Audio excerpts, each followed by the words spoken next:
भगवान बिरसा मुंडा को अंग्रेजी हुकूमत के खिलाफ उठाई गई आवाज और उनके समाज सुधार के लिए हमेशा याद किया जाता है। ईसाइयों का षड्यंत्र धर्मांतरण। ब्रिटिश हुकूमत अपने साथ ईसाई मिशनरियों को भी साथ लेकर आई थी। कहने को तो ये धर्म प्रचारक थे, लेकिन इनका मूल उद्देश्य ब्रिटिश समाज की नींव मजबूत करना था।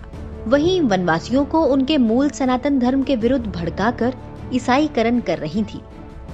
बिरसा ने मुंडा के वनवासियों से ईसाईयत त्याग देने का आह्वान किया। उन्होंने कहा कि मिशनरियों की बढ़ती शक्ति को रोकने के लिए ईसाई धर्म का बहिष्कार किया जाना चाहिए।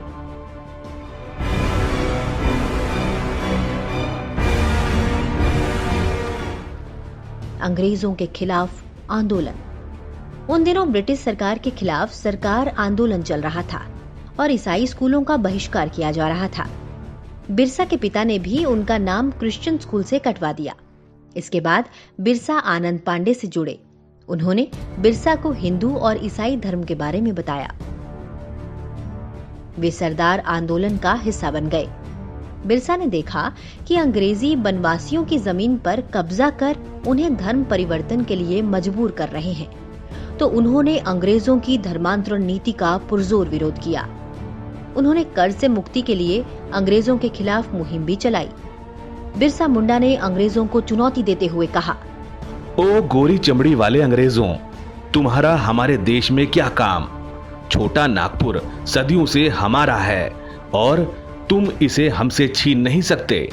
इसलिए बेहतर है कि वापस अपने देश लौट जाओ, वरना लाशों के ढेर लगा दिए जाएंगे। अंग्रेजों के खिलाफ बिरसा मुंडा के विरोध की आवाज तत्कालीन लेफ्टिनेंट गवर्नर के इस बयान से समझी जा सकती है। जब तक बिरसा मुंडा कारावास में हैं, तब तक यह ना समझें कि सब कुछ शांत है।